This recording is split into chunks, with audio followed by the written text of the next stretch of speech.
Yoshi P's little checklist. Is like new world, okay, check. Caster, check. Xbox, check. Yep. Like I'm like, all right. 30 million lifetime players, did I not but he ask really for has enough? a follow-up question on the one. Yeah. It's like, did I not ask for enough? Because it's like I can, I'll give you guys more ideas. But here we are though. Like I'm excited about that we're going to the new world. But I have like the main question I have, and I don't know if we can answer this, so we'll kind of jump into some speculation.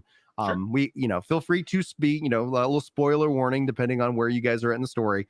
I want to know, what do we expect the big bad of this next saga to be? They've teased that this is setting it up. We're going to the new world. We don't know if they were truly touched by the end of days, at least in my opinion. I'd love to hear your thoughts on that. Yeah. But what do we think that this is going to build up to? The world is getting massive. We also know more about the reflections, and we're not even going to Ms Mericidia yet. Like, where does this next saga taking us? Because I cannot shake the mindset of Solution 9. Like, I can't get that image out of my head, and I'm like, where the F are we going with this next saga? So Solution 9 is really interesting for a couple of reasons. One of which is that we don't know where it's placed in the timeline for its creation, obviously. I mean, we know almost nothing about it. But one of the things is that the language in it, all of the signs use the proto Allegan, basically the proto Sundering alphabet, which heavily implies that whoever created Solution 9 must have come from the Unsundered world. Not that it was created by it, but that it was created by the Asians or by Hydaelyn, which means that it's still probably a remnant of one of their machinations. The fact that it's super associated with lightning may mean that it's tied to the second Umbral calamity, because that was the calamity of lightning. Just a possibility. But the thing that's really interesting about what the long-term big bad is we don't have any ideas for a entity. Like, we don't have another Zodiarch, but what I would look to is kind of more about, it's probably about the reconciliation of Atheris, of itself and its peoples, and also the reflections. Because imagine if you have one of the reflections that had, let's say it had its own Allag, right? But it turns out they actually conquered the whole star. Then we open up the gates to the other reflections, like, oh, we've got new friends. Oh, Lord. That could be the sort of... Yeah, it's not like the reflections can't come and figure out what we've figured out, I would assume. Yeah. Or at least maybe not necessarily be as benevolent, or as in a benevolent shape, for sure. So I definitely think that there's grounds for there to be a big bad rooted in something like that, where if we found out maybe this expansion or next expansion, there were hints towards the fact that one of the reflections maybe was not great or in a great place. That could be one thing. Alternatively, there's the Sea of Stars. We have an entire ocean of a universe of possibilities out there. So obviously they could always throw a random right hook with something from without the star itself, or without the reflections itself. All right. Yeah. Then my follow-up on what you just shared, though. Let's talk about a little bit about the calamities, right? Yeah. Because the calamity of Bahamut going from 1.0 to 2.0 really only impacted the lands that we see. Do you think Bahamut impacted the New World anyway, with these calamities? Because I've kind of viewed them as not necessarily planet-wide calamities, but still calamitous for a region. So it's really interesting because we don't get any evidence that the worldwide flood massively affected places like Othard.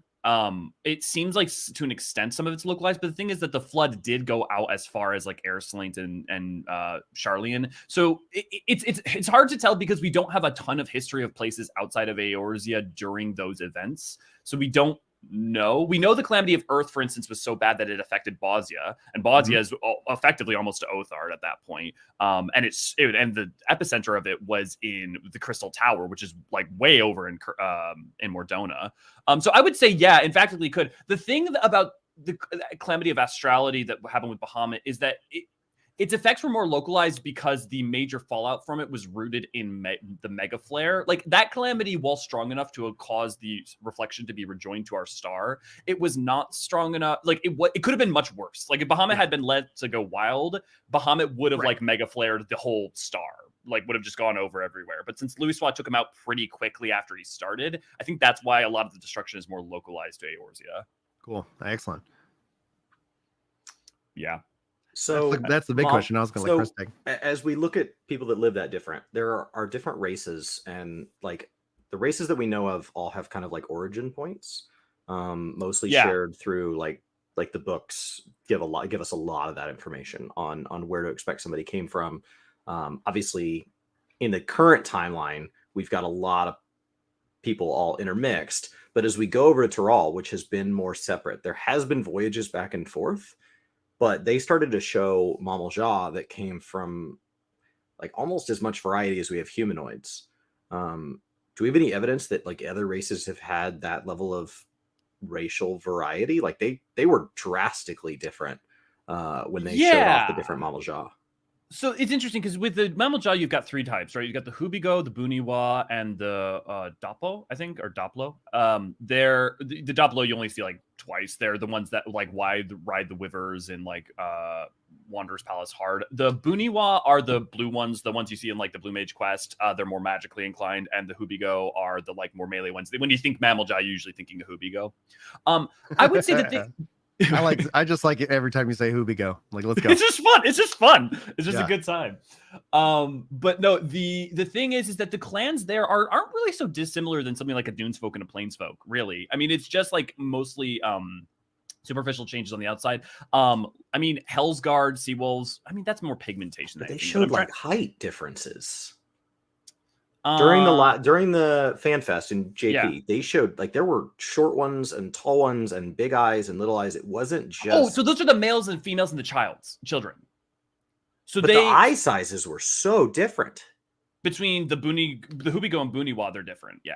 They're like they've got like the huge sort of ring limble and then like smaller eyes, and then the Buniwa kind of have just normal eyes with a dorsal thing. I didn't. It looked like a lot more variety. So the females don't. Seen. Normally, it's like Yeah. different kind of like markings and colors. Yeah. Normally it's more pigmentation based. It could be possible that they're making some model variety to increase also that, because the mammal jaw are like one of like the major, if not the major peoples that we really know about in the New World. Obviously, we know about like the Walu Walu, I think. Walu Walu, yeah. They look like Vanu Vanu. Yeah. They're kind of. But yeah, they basically are, but much more colorful. Then we've got also the Palu Pelu. We've got, I'm forgetting the giants' names already, but we've got the Moblins. That's also very interesting. The thing that's really interesting about the New World is how many of the peoples we see upon it already seem to be transplants, because Gigases and Giants have existed on Eorzea. They're also referred to. Yeah.